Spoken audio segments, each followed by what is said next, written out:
about the division between the Igbos and the Yorubas. People always said that there has always been a war amongst the Igbos and the Yorubas for centuries, right? So, as I spoke about it yesterday, I'm going to use this time now to bring in the information in on it because it's part of what's going on now. There's quite a few divisions in quite a few places and stuff like that. So I'm going to use this as a time to do to not really an explanation because I might not explain it right, but I'm gonna get help to explain it. Okay, so what I'm gonna do is I'm gonna invite like the first thing I'm gonna put up is the war against the hold on, war against the Yorubas and the Igbos because that was one of the things I did speak about yesterday. So I was it yesterday, day before yesterday. I'm going to let a Nollywood actor, I think he's going to talk about it, as this is it all intertwines with what I've been talking about for the past how long in it. So I'm going to If you can find any song in the world in seconds, you should be able to. You see, in 1966, when you were not born, the military made its incursion into the field of Nigerian politics for the very first time. The outcome of that coup tended to give the impression that some section of the country was hard done by, while some other section enjoyed some security. A lot of suspicion arose as a result of that coup. It was easy for everybody who watched to know that there was the possibility of a reprisal coup, and it actually happened. At the end of that first coup, an Igbo man emerged as the head of state and commander-in-chief. His name, Major General Johnson Thompson Umunnakwe Agui Ironsi, was an Igbo man. He distinguished himself when he led the Nigerian contingent to the Congo in the time of crisis. He was visiting Adekunle Fajui, who at that time was the governor of Western Nigeria, the military governor. A killer squad from a particular segment of the country went to Ibadan to kill this head of state in retaliation for what happened during the coup. When they got there, they met Lieutenant Colonel Adekunle Fajui, who was the military governor, and they said, "Bring this man out. We want to kill him." And Fajui said, "No. If you want to kill him, wait until he leaves this place. He's my guest." And they told him, "If you don't bring this man out, we shall kill two of you." And he said, "Go ahead." And they killed two of them. That was a Yoruba man giving his life for an Igbo man. This is history. I am recalling this because you said, maybe because you're a Yoruba boy, I want to kick you out. Wait. Number two, just to tell you how close both tribes have been. The first indigenous governor general of Nigeria, and subsequently the first president of Nigeria, was Dr. the Honorable Nnamdi Azikiwe, of an Igbo man. His best friend was a Yoruba man called Adeniro Ogunsoya. And because of Ogunsoya, he named all his children after Yorubas. Quote me. When eventually he passed on, all the Igbos in Lagos closed down their shops to come out and mourn this man. That's to tell you how close the Igbos and the Yorubas were. Now, if you ask me as an individual, do you have any politician you can say, this man is my favorite? I will say yes. There was one politician I loved a lot. His name, Chief Obafemi Awolowo, was a Yoruba man. He was the first premier of Western Nigeria. And there was something about Obafemi Awolowo that I loved a great deal. He was one politician who would tell you, I am going to do this. And he goes ahead and he does it. Not like a mere political manifesto, no. He means everything he says. At the time he said, I am going to bring television into Western Nigeria. He did. And when eventually he did, the slogan was, this is WNBC, WNTV first in Africa. Then we in the East established ours 1 year later, and we were saying, this is ENBC, ENTV second to none. You could see that there was competition to the very healthy one. But there was one thing that endeared me to Awolowo. At a stage he said, I am going to bring free education to Western Nigeria from the first day you step into school until you get out of standard 6. He did. And all the people who were born in the West benefited from it. He never said, this is for Yorubas, this is for Igbo. No. He never did. So you know why he remains my favorite till date. Unfortunately, we never had him as a president. So if you turn around and say, I am kicking you out, I am a Yoruba boy, you'll be hurting my feelings a lot. See, also the reason why I'm playing this as well, right, because at first the Yoruba children couldn't marry the Igbo children as well, right? So what I'm trying to do now is give the little bit of history to why these fractions was formed, why there was all this war amongst them, right?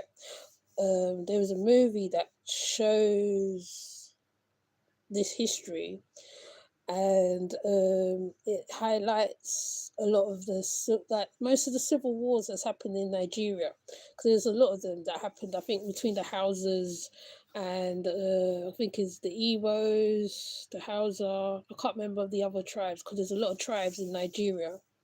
All right. So what I'm doing is playing the history because it's interesting what's going on in South Africa right now. And I'm also going to try and add how the Nigerians even went over to South Africa to go and help them. But that might be another live. I don't think I can fit it all in together. Not only that, it's going to be difficult for the next couple days, couple weeks anyway. But what I'm going to do, I'm going to play another one so you can hear for yourself, because sometimes it's better to hear from the horse's mouth, because I know a little bit about the history, but it's better to hear from the people themselves, right? Because I can only give what I've read and learnt in how many years when I looked into the history of Africa.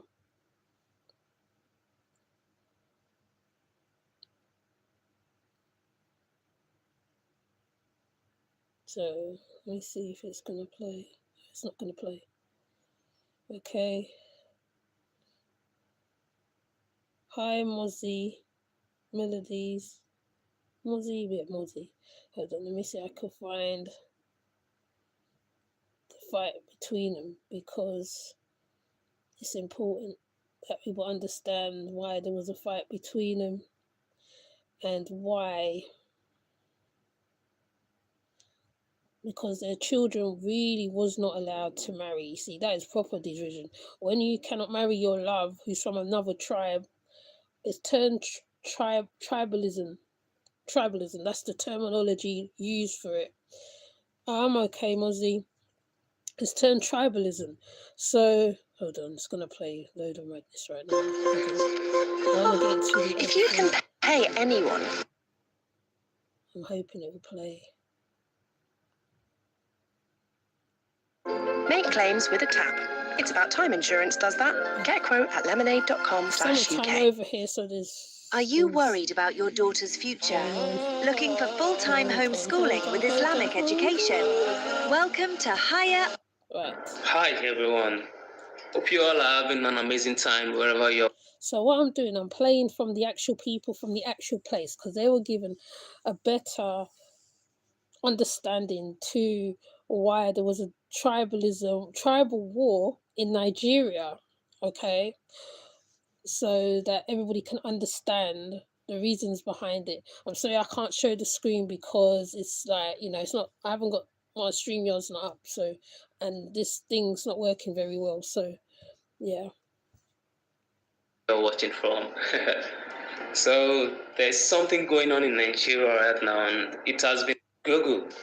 Tribalist is an advocate or practitioner of strong loyalty to one's own tribe or social group.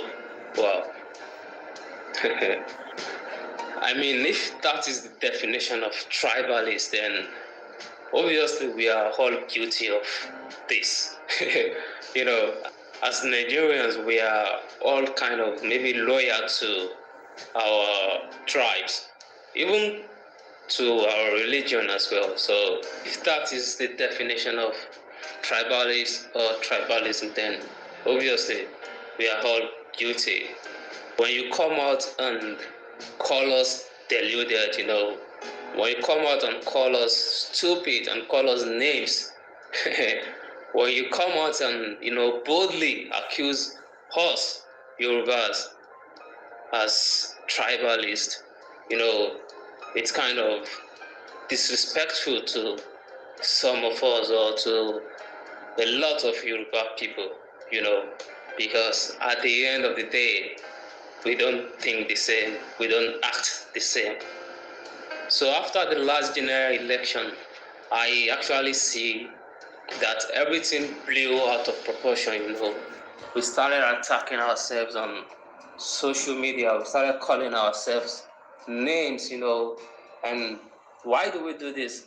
Just trying to score a cheap point, trying to score a cheap score on maybe Instagram or Twitter. Because at the end of the day, if the only reason you call us tribalists is the definition I read earlier, then we are all in the same boat, It's just kettle calling the pot black. They are both black. First of all, let's talk about why things actually blew out of proportion after the general election. As we all know that the current president of Nigeria is Tinubu, which a lot of Yorubas, especially the young Yorubas, actually do not, endorse to begin with. Because some of us felt like, okay, is he the right leader for us? Some of us actually felt like, okay, what does Tinubu have to offer? I personally think Tinubu's government is going to be as useless as Buhari's, or even worse than Buhari's government, because before the general election, I remember every time I go out or every time I hang out with my friends, we have this conversation where they feel like Tinubu is the answer. They feel like Tinubu is the right man, but I always feel like, okay, I don't think he's the right man for the job. Hadn't been I was home to vote, I wasn't going to vote for Tinubu. Neither am I going to vote for Atiku, Who would I have voted for? I would have voted probably for Obi, not because Peter Obi is my first choice, but because I feel like Peter Obi is the only way to stop Tinubu and Atiku from being my president. Who is my first choice? My first choice for the past few years has always remained the same. Omoyele, Showore. So you can call me names, you can call me whatever you want, because I chose Showore over Peter Obi. Now you can plan around disruptions. The way to train. Taking long to get to the point. Okay, I feel like I need to change it because he's not getting to the point. And I want the history. I don't want the who is he going to vote for, who is he not going to vote for. They say Igbo people are the problem, but listen to this and judge for yourself. Well, the Igbos are more or less the type of people whose desire is mainly to dominate everybody. If they go to a village, to a town, they want to monopolize everything in that area.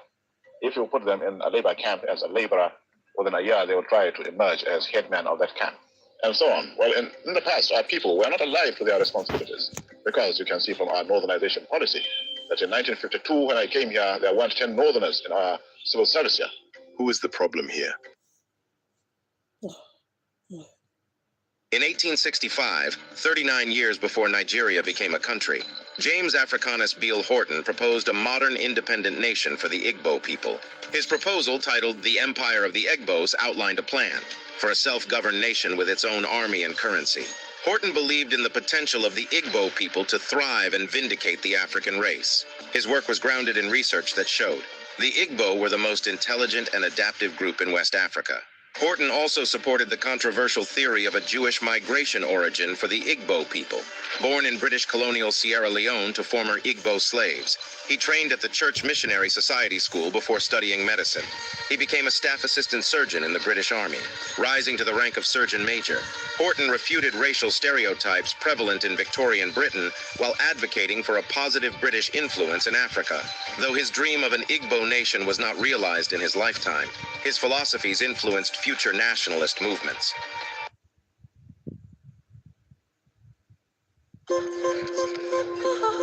If you can pay anyone, anywhere, instantly, your contents insurance should be able to pay your claims instantly. It's about time insurance does that. Get a quote at lemonade.com/UK. Who tells the Igbo story when the world misunderstands them? Who tells the story when even our own children are beginning to forget? The Igbo are a people of memory, dignity, enterprise, courage, and deep civilization. Yet, too often, the Igbo story has been distorted, reduced, politicized, or left untold. Our history, our values, our language, our sacrifices, our future. That is why Igbo Viva exists. Igbo Viva exists to defend Igbo dignity, to teach Igbo truth, to build a serious global voice for Igbo. From our history to our identity, from our homeland to the diaspora, Igbo Viva is a platform for truth, clarity, and direction. In Igbo Viva, we defend. That's not even telling the story. Hi, Nicole. It keeps changing. What that means is this. The Igbos hold tight to their own values, and they are quick to learn and assimilate the values of other people and then to suppress them. And that's where the enemy comes in. Other people are starting, but they know what they got. Okay, that's, well, I don't know whether he's the president, but what I'm trying to, okay, let me just go and find, let me tell the story. You know, the one, somebody's, the one I put on the first time, he told the story of the tribalism between the Yorubas and the Igbos. Hold on.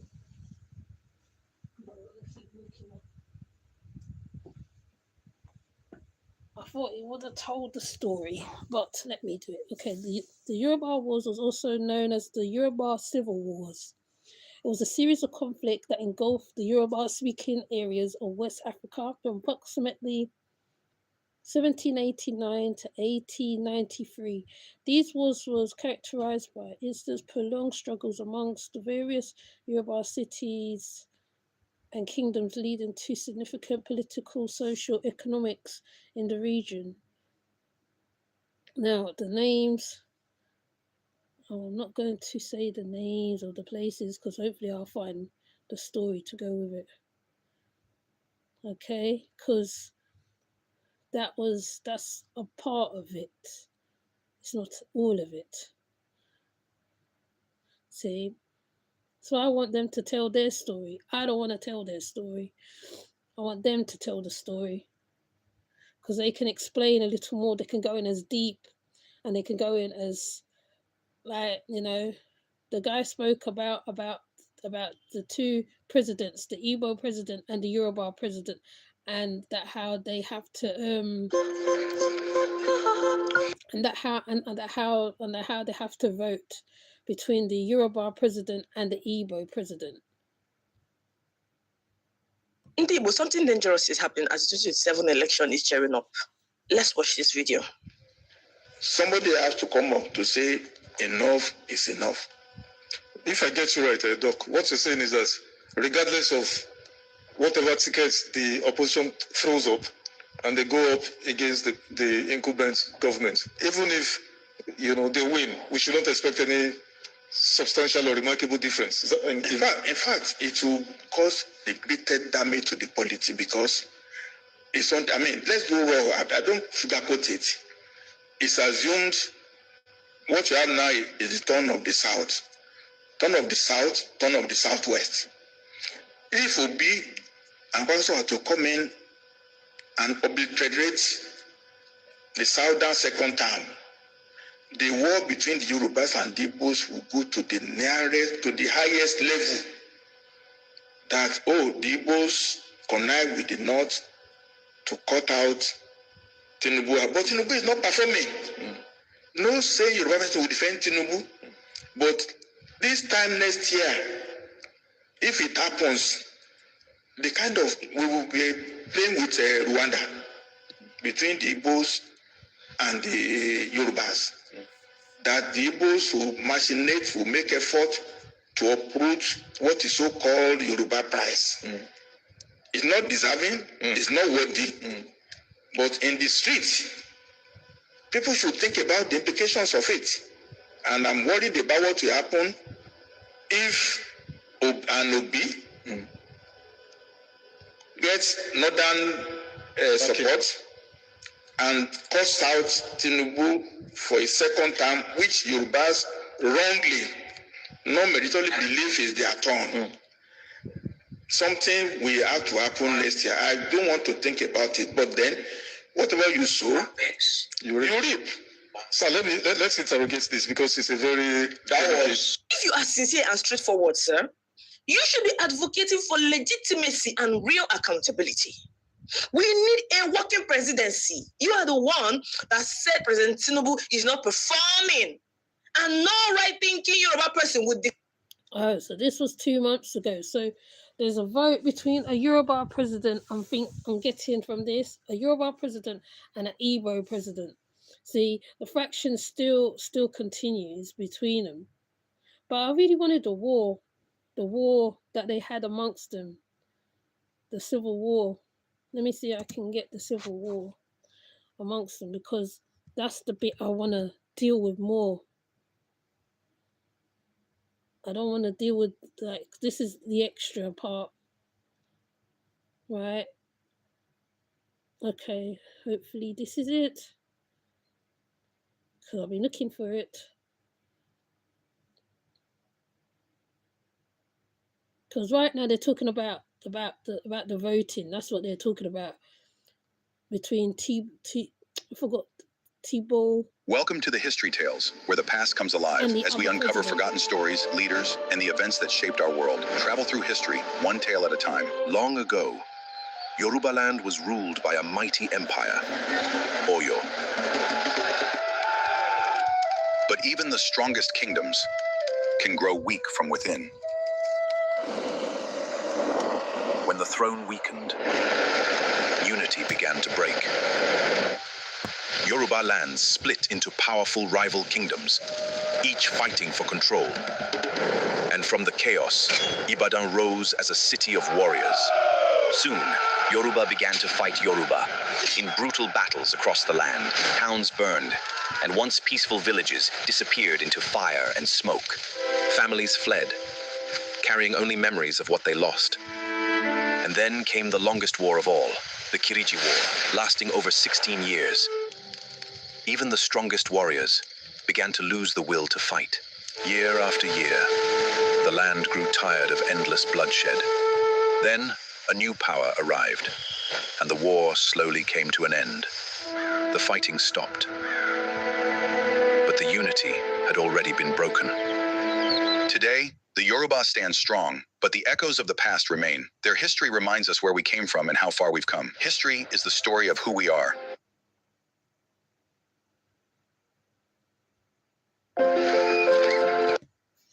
So that's one good explanation. Now I'm trying to bring it to the thing. Hold on, let me see. Oh, it's taken. What did it do?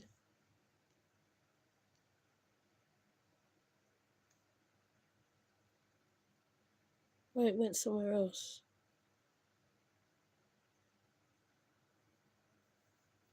Is this the same one? They say Igbo people are the problem, but listen to this and judge for yourself. Well, the Igbos are more or less the type of people whose desire is mainly to dominate everybody. If they go to a village, to a town, they want to monopolize everything in that area. If you put them in a labor camp as a laborer, within a year they will try to emerge as headman of that camp, and so on. Well, in the past, our people were not alive to their responsibilities, because you can see from our northernization policy that in 1952,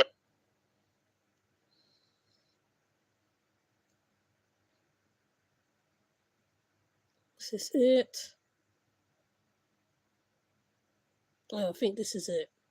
What started the Yoruba and Igbo War? These two peoples built two of the most advanced civilizations in Africa. Then Britain put them in the same country and handed one group the gun. The year is 1914. The British merged hundreds of distinct ethnic nations into a single colony and called it Nigeria. They didn't ask anyone. For 46 years, the Yoruba, Igbo, and Hausa Fulani shared a country that was never designed to hold them together. When Nigeria gained independence in 1960, the British left behind a political structure where whoever controlled the army controlled everything. On January 15, 1966, a group of mostly Igbo military officers staged a coup. They killed the Yoruba premier of the Western region. They killed the Hausa Fulani prime minister. Igbo leaders survived untouched. The North and the Yoruba didn't see a nationalist coup. They saw an Igbo takeover. 6 months later, northern officers staged a counter-coup. They specifically hunted and killed Igbo military officers. Then the killing moved into the streets. Igbo civilians living in northern Nigeria were massacred. 30,000 people dead in 3 months. 1 million Igbo fled south. Colonel Odumegwu Ojukwu, the Igbo military governor, told the federal government, "Give us autonomy or we leave." The federal government said no. On May 30th, 1967, Ojukwu declared the Republic of Biafra. Here is where the Yoruba chose a side. Chief Obafemi Awolowo, the most powerful Yoruba leader in Nigeria, joined the federal government against Biafra. He became finance minister. He designed the economic blockade that starved the Igbo into surrender. Awolowo's argument, if Biafra leaves, the Yoruba West will be next. Better to control the country than to lose it. The Igbo never forgave him. 3 years of war, 1 million to 3 million dead, most of them Igbo civilians, killed not by bullets but by the famine the blockade created. Biafra surrendered on January 1970. The wound between the Yoruba and Igbo never fully closed. Two peoples who shared a continent, shared trade routes, shared the fight against colonialism, divided permanently by the country Britain invented to control them both. This is just one piece of our history. Our real stories go way deeper. Discover thousands more on melanin.com.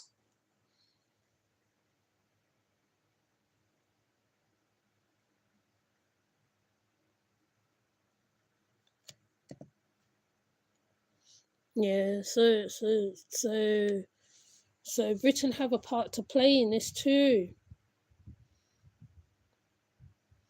That's very interesting. Dr. Numone, you have raised the question of marginalization. Yes. And some in Igbo land are saying that perhaps if you allow some seaport around that axis, that's one way of checking Igbo marginalization. And do you think Oribu has what it takes to host a seaport? It has. Like I've said, from Uguta to the Atlantic, the Bonny Island is just 16 nautical miles. And it's the closest in the whole of Igbo land. And the Igbo people are very enterprising people, commercial-oriented people. In fact, we learned that... No, they're having a conversation. Don't want conversation. For all the England games. I want to get to the story itself. It's important that I know the story itself. Oh, they're having a conversation as well. It's quite a few conversations goes on. It's one thing that I notice with Nigerians. They have conversations, you know what I mean? Like political, trying to see. But at one point, the children wasn't allowed to marry each other, you know what I'm saying? It was that bad. The children was not allowed to marry into different tribes. It was that bad. So I don't want to play the conversation. Right. Well, I think I have already covered the conversation already. The thing is that, right, I like to hear it from the horse's mouth sometimes, because when you've read history as well yourself and you understand the differences, that's why I don't understand why South Africa would take a stand in the stand that they have taken, knowing that some of the people that came there either exiled or helped them or whatever the case may be. And this is why I talk so highly of the unity amongst them, because their tribe, they fight amongst themselves as tribalism anyway. For you to say now to another one, oh yeah, you can't be here because of law, you can't be there. And this have been going on for centuries, right? But even now, like I said, now it's a little more open now. The children can marry Yoruba man, woman can marry into another tribe per se. Whereas before it wasn't a thing that they would do. They would rather disown their children, not disown their children. They'll get mad with their children. They wouldn't accept the marriage because the person's either Igbo or Yoruba. So there was a lot of that where it would go into personal life, you know what I mean? I remember watching a few Nollywood movies pertaining to this, where the father will get upset or the mother will get upset because they're marrying a Igbo man or an Igbo woman. The fractions is very much there. I'm hoping that it hasn't gotten as bad, but apparently it's like that to this present day. Because look how the young man was talking about who to vote for. Oh, maybe we're not going to vote for him because he's Yoruba or Igbo. We're going to vote for this one because they're Yoruba. So the fractions is still there. The fractions is still present. Even with the Fulanis, particularly the Fulanis and the Hausas, which is a Muslim group of Nigeria. Which is why when they called that Somali lady a name, it was a nice name, and they were saying to her that how she looks more Hausa or she looks more Fulani, and she said no, I'm Somali, no, you know what I mean, and so they identify right away.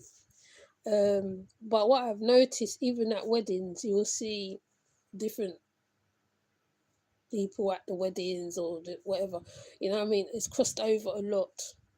But what I'm trying to highlight here is the fact that how these fractions have started from very, very long time ago. And it's a huge rivalry. Whether it's changed, that's left to be seen. Like I said, when you're onlooker from the outside, I could tell you about Caribbean history, a couple other histories, but I think it's kind of not as much look upon whether who they marry or who they don't marry, or who they bring into their houses, look after per se. Now, Igbo Q, I think she's with a Yoruba man, and you can see this the stuff there, even the stuff that they were doing together. But because of the war was so deep, now I can't say his name, I'm gonna butcher it. Barafra is the one I wanted to find out about because he was one of the warlords in Nigeria. And that's the one I wanted to find out about today, because the ones I keep coming across right now is the Igbo faction war. So let me see if I can find more on it, because they are kind of the same but different. That's what I feel anyway. Let me see, I could find more.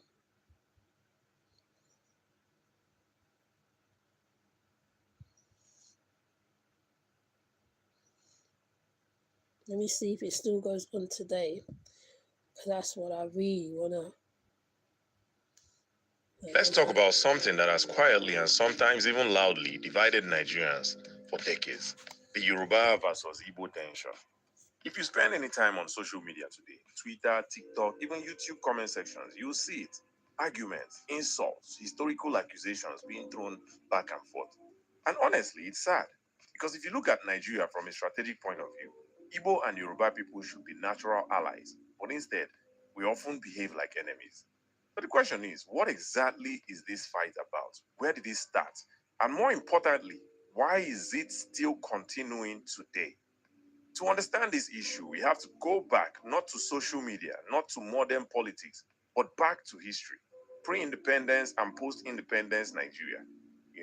One of the earliest flashpoints in Nigeria was in 1951. At the time, Nnamdi Azikiwe, he was the leader of the NCNC. He had strong political influence in the Western region. But something happened.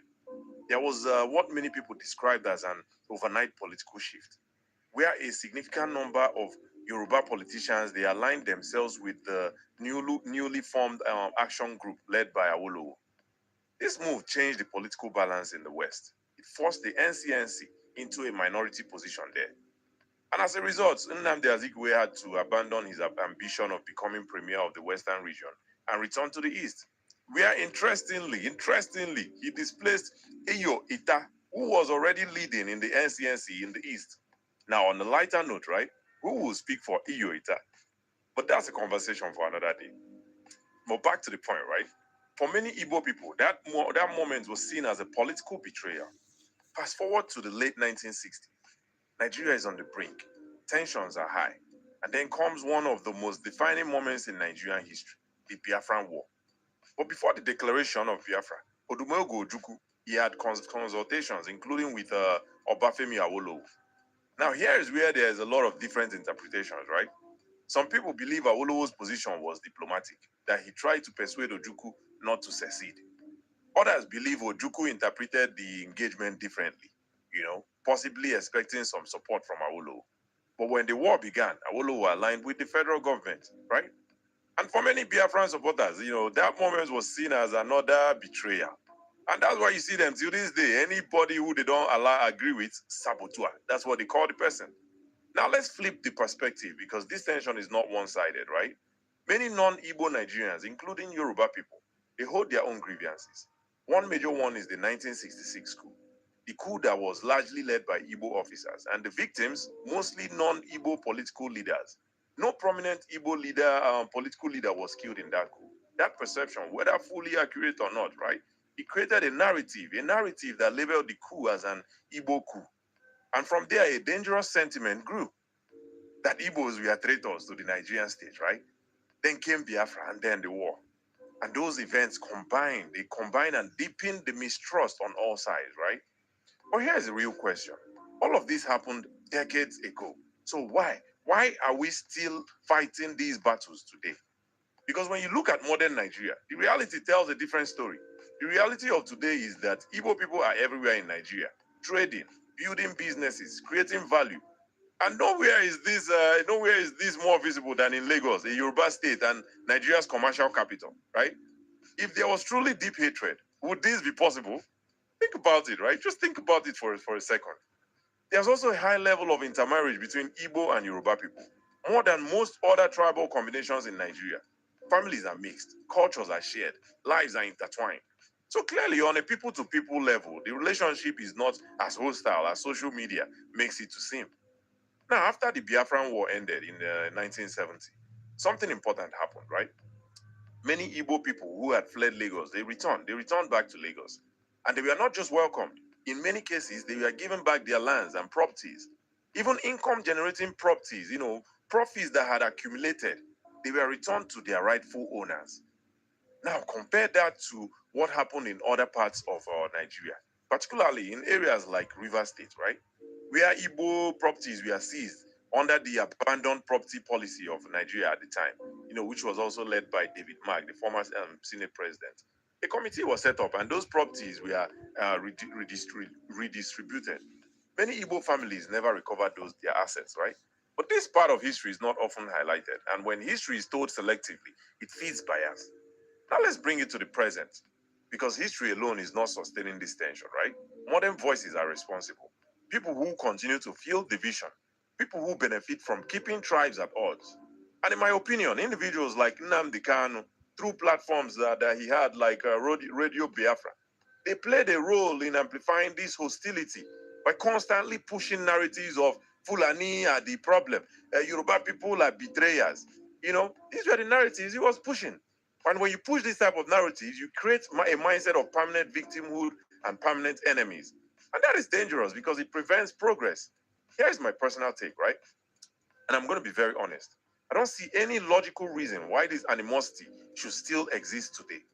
We were not a part of these or those decisions. We did not ask for the 1966 coup. We did not ask for the declaration of Biafra or the political conflicts of the 1950s. So why are we carrying the emotional weight of decisions made before many of us were even born, right? If we are serious about progress in the South, especially in the South, right, then we need to start thinking strategically, not emotionally. Because the truth is, Igbo political success in Nigeria is almost impossible without alliance. And who is the most natural alliance, that we have in the South? The Yoruba people.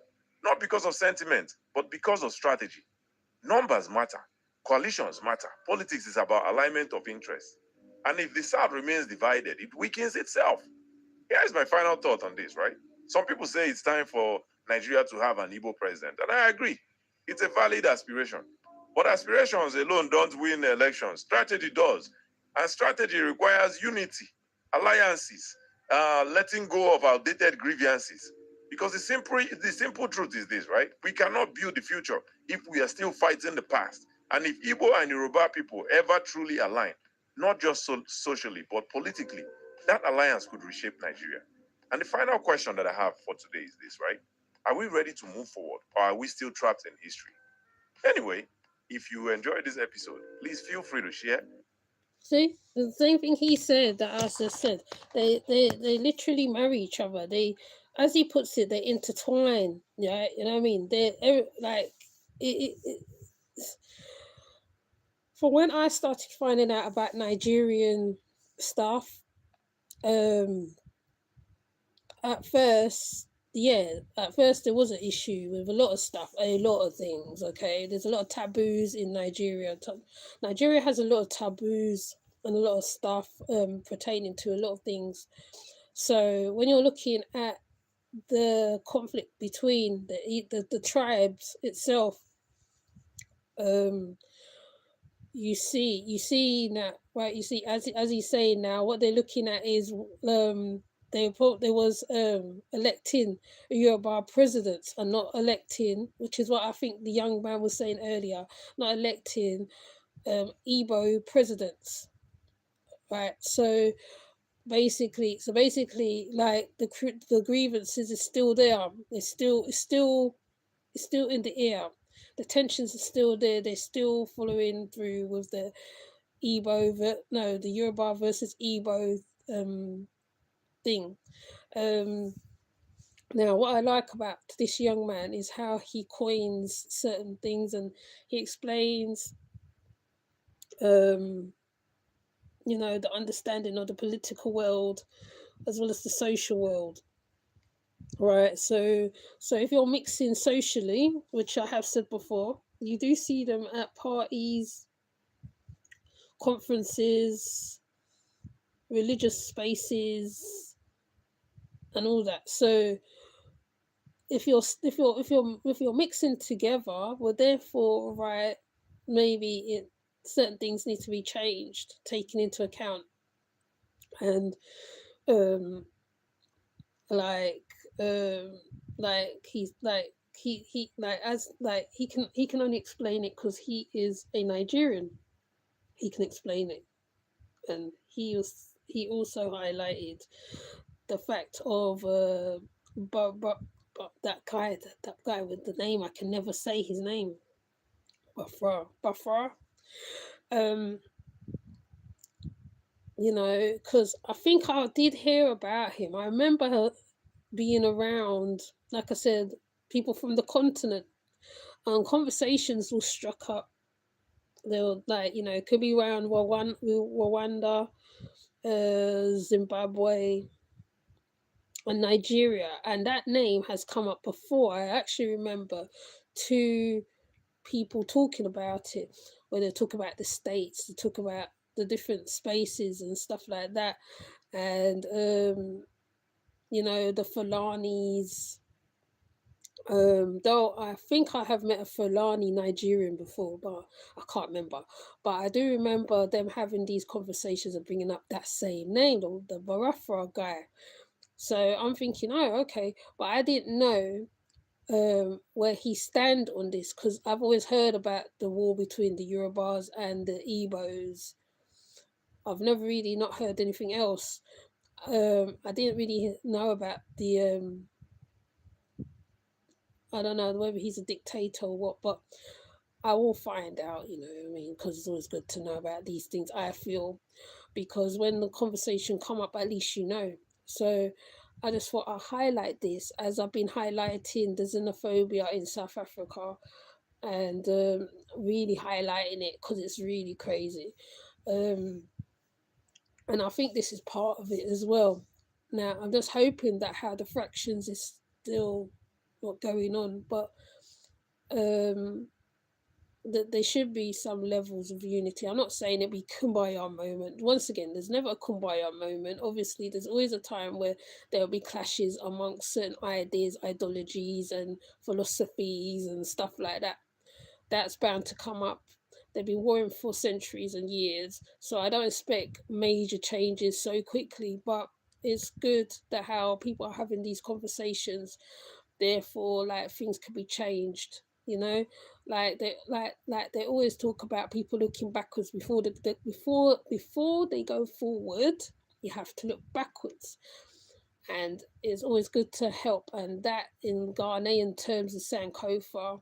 I used to talk about Sankofa a lot. I don't talk about it as much, but because my content did change, it has changed a lot. Now it looks like it's changing back to another thing. So I like this mode because it's levels of understanding the tensions amongst the people. Why are the tensions? Why is it happening now? To me, in 2026, like I said, I always talk about the reggae singers talking about singing about Africa, talk about the conscious movement, people taking on certain names and certain stuff. I don't think I'll talk about certain names, but I have spoken about a few things before in the past. Before my first channel got taken, I used to talk about that. Was a passion of mine, talking about this situations like such as this. There's situations that happen in Nigeria, i.e., the Christians versus the Muslims. You know, there's a lot. Like I said, there's a lot of taboos out there. There's a lot of taboos, a lot of beliefs. Some I really disagree with. But then again, when you're coming from the Western world, sometimes you won't understand why it is what it is, why it's set like that. Like I used to talk about the things with the twins. They had the issue with twins, but that's a whole nother life by itself. Talking about the twins, talk about the witch children in Nigeria. I have covered that as well.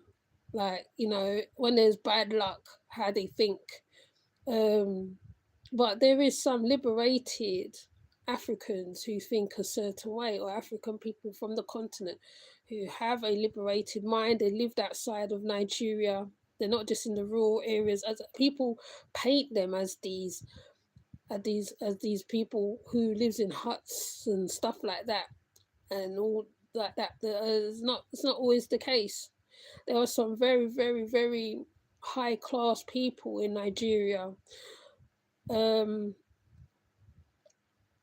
used to talk about Two-Face Baba, particularly, and his ex-wife. How there is rich people, but obviously in the Western world, people always see the lower side of it. You know, the flies around the child's face, flies around the food. Oh, they don't eat like this, or they eat like this, or the.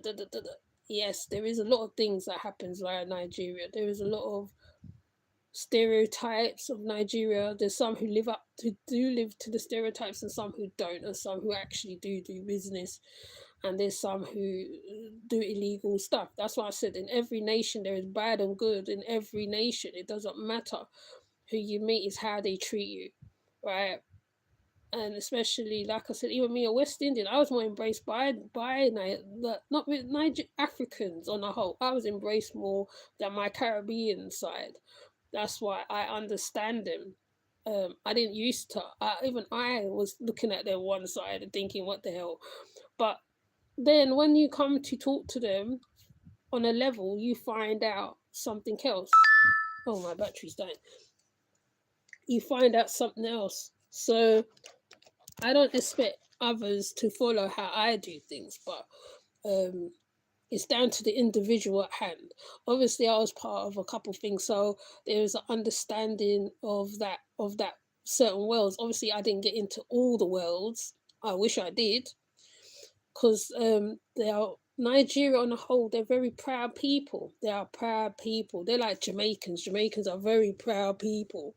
Trinidad is very proud people. I'll say quite a few people is proud people. They sit themselves on a pedestal, but then it's left. So I do hope that how these conflicts has been dissolved for the future's sake, the children's sake. You know what I mean? I think it's very important. That's why I spoke about yesterday the Trinidadian versus the Jamaican. Obviously, right, if you're not around that, right, you don't see that. Obviously, even if it is there, I won't take no notice of it anyway, because why are you against me anyway? It doesn't make no sense when we come from the same place. We're all or less from the same place, and then you're there against me for stupid little things, like, you know what I mean? Like when we all listen to the same type of music, we kind of dance the same. Like, you know what I mean? So, I mean, apart from the language, the accents, that's it. And I feel that's the same thing with Nigeria, probably. If it is like that, if it is so like that, like I said, if it is present to this day, I'm not surprised at all. But like I said, their children's marrying each other. The tribes are intermarrying. They're marrying each other. Fulanis and Hausas more marry to themselves. They don't really marry outside of their tribes, as far as I know. But if they are doing it, they change a lot of things. They change a lot of narratives. there is other stuff that I could bring up to do with Nigeria. I don't really want to go down the scamming thing, because people always go down the scamming side of Nigeria. There's more to Nigeria than that. There's more to a few places than that, I feel. But like I said, when you talk to the people, it's different.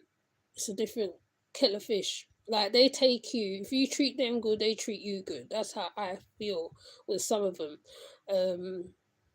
So I'm not going to say, oh, this, and I'm not being biased or biased sake. I'm just saying, like, that's how it's been for me. It might be different for you. You might not be able to get on with them. You might say, oh, this, that, this, that, this, that. They're very hardworking people.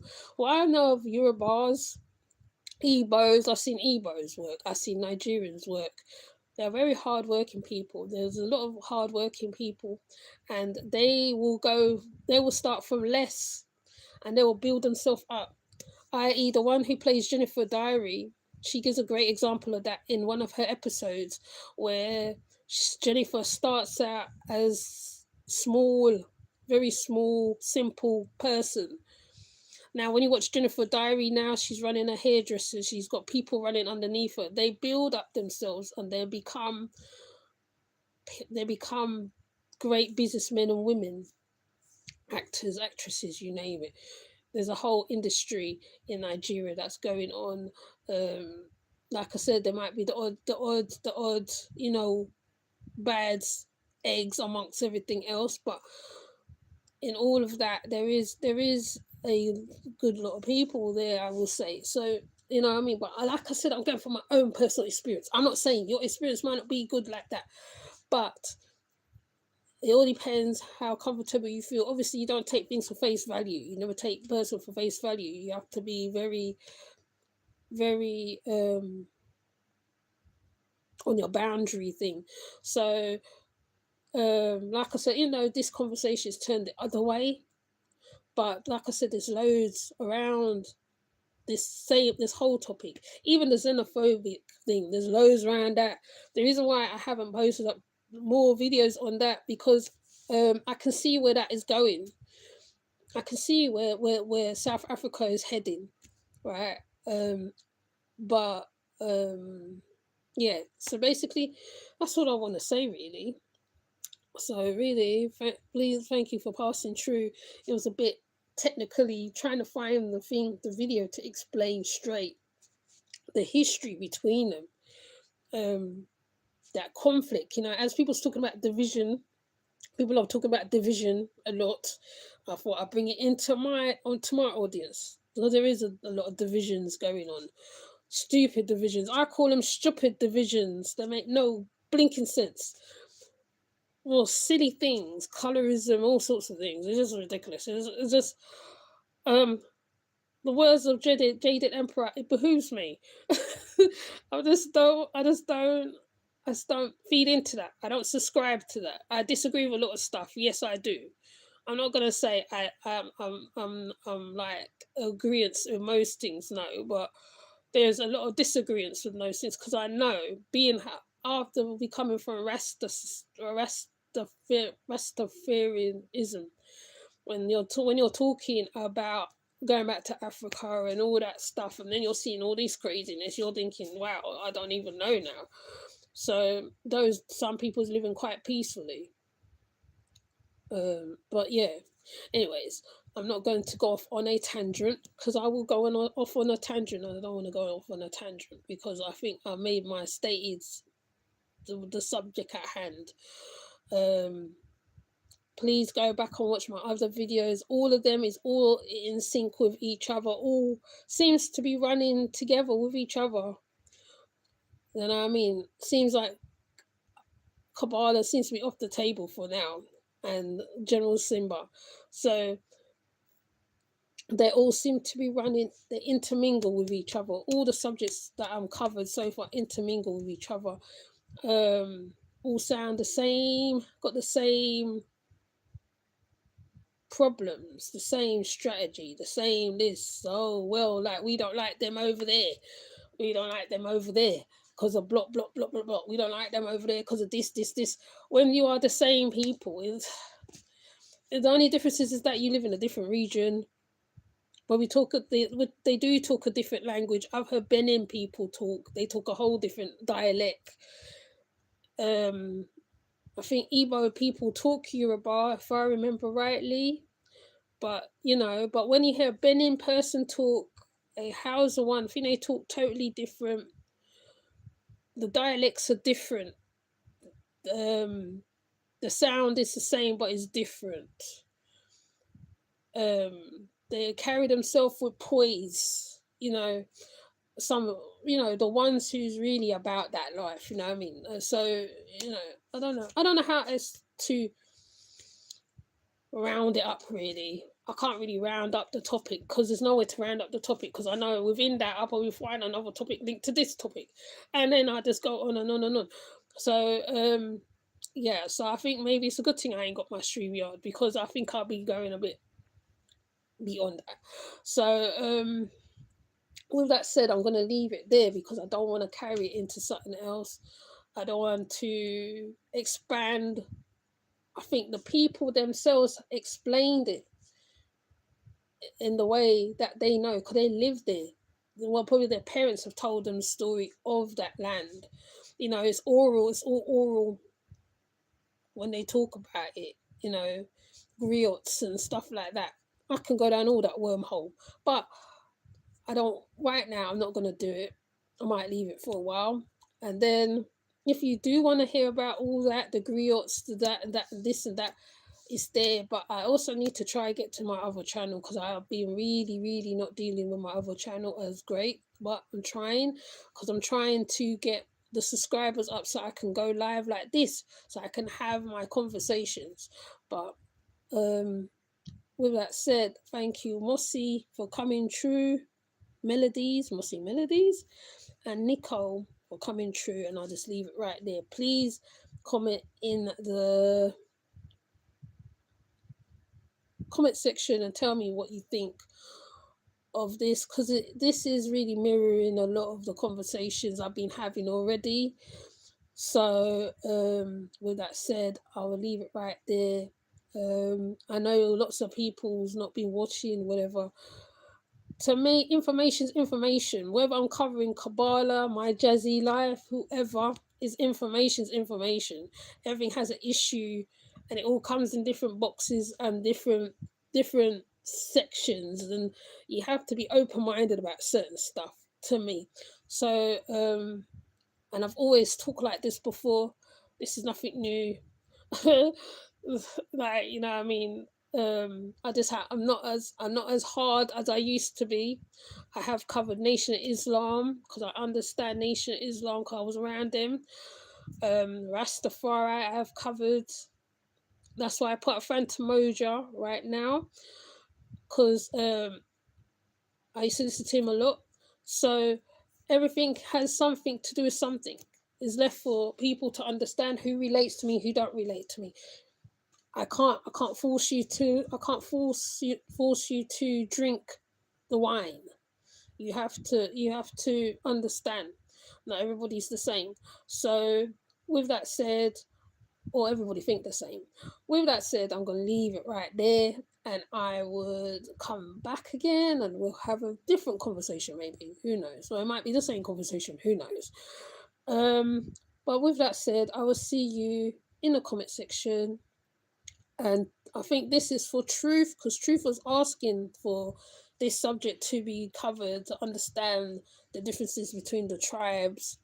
I'm not really going to talk about myself much, because I think I do a little bit, some pieces here and there, but I don't. But subjects, that's something else. And I'm trying to get Rico to have that conversation, because she is from Nigeria. And that's a conversation I really want to have. I don't know how I'm going to do it, but I want to have it. Whether soon or later, it's going to be had. And with that said, I'm going to leave it right there. Have a great day, and I'll see you in the next one. Take care. Bye.